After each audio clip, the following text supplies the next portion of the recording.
All right, time to add my product to Amazon.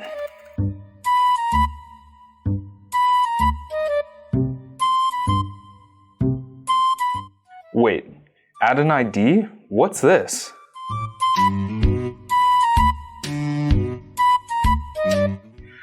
Why is there so many?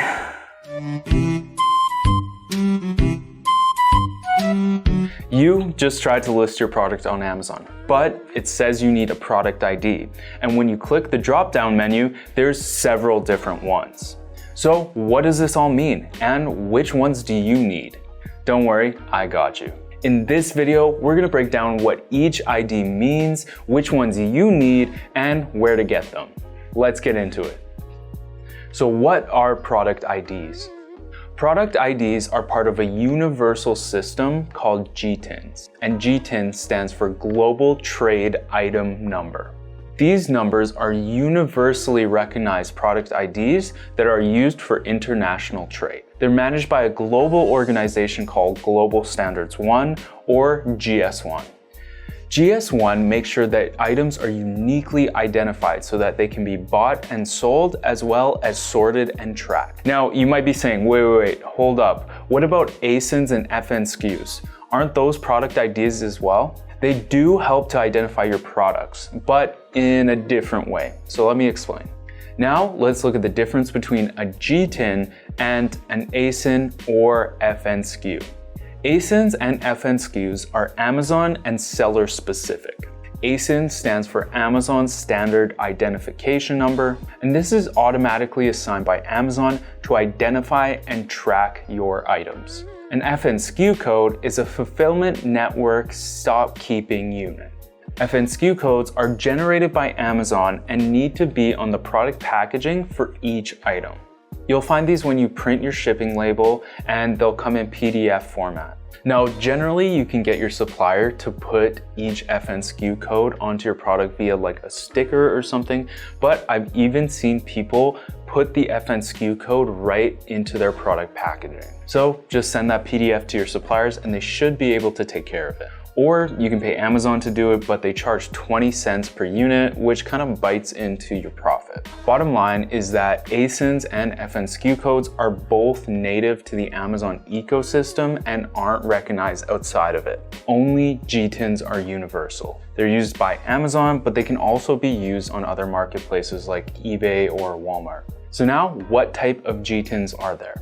Each GTIN is paired with a unique barcode that is also scannable. So first, there's just the basic GTIN, which is a 14-digit number. So you'd use this if you were selling a case or box of products. For example, you have a case that has 4 different products that are usually sold separately. Then you would need to enter the GTIN that you assign to the case of products. Next is the UPC, and this stands for Universal Product Code.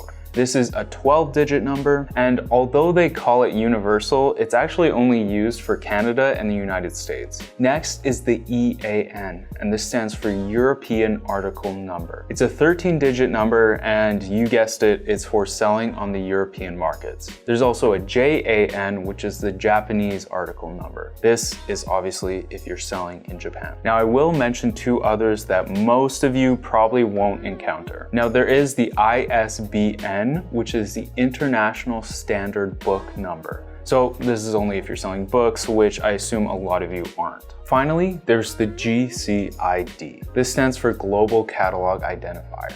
Amazon will actually generate this code for you if your GTIN exemption is approved. Now you're probably saying, a GTIN exemption, what is that? This is for if you're selling private label or handmade products in which the brand, manufacturer, or publisher doesn't provide a GTIN. You can also apply for an exemption if you're selling product parts or bundled products in the same pack. GTIN exemptions are honestly pretty rare, and the majority of you are not gonna have to worry about this. If you do think this is for you, simply search GTIN exemption on Amazon and it'll be like the first link and you can check if you qualify. So now that you know what each one is, how do you know which one is right for you?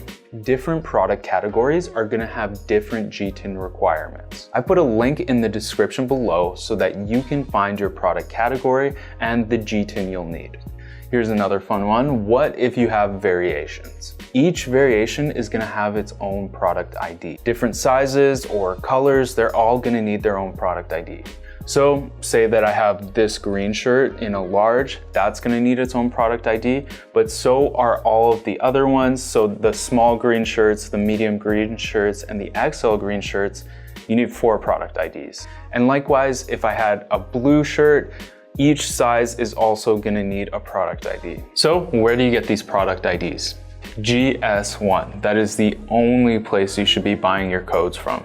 It is the only official place that Amazon approves of. Now, you may have seen people in older Amazon videos say that you can go to eBay and buy like a ton of these barcodes for like $10. Those days are over, and you can actually have issues with Amazon if you try and insert those types of codes, so just stick with GS1. It is about $25 a code. You may see older videos that say you can only buy 10 for $250 and that was your only option, but nowadays you can buy exactly as many codes as you need. I will put a link in the description below to the GS1 website. Okay, conclusion time. So there you have it, that's our crash course on Amazon product IDs. You should know what each code means, which one you need, and where you can get them now. If this video helped you out at all, please consider liking, commenting, and subscribing as it helps out the channel. We are putting out new Amazon videos each week, so subscribing ensures that you are in the know. Thanks for watching, and I'll see you next time.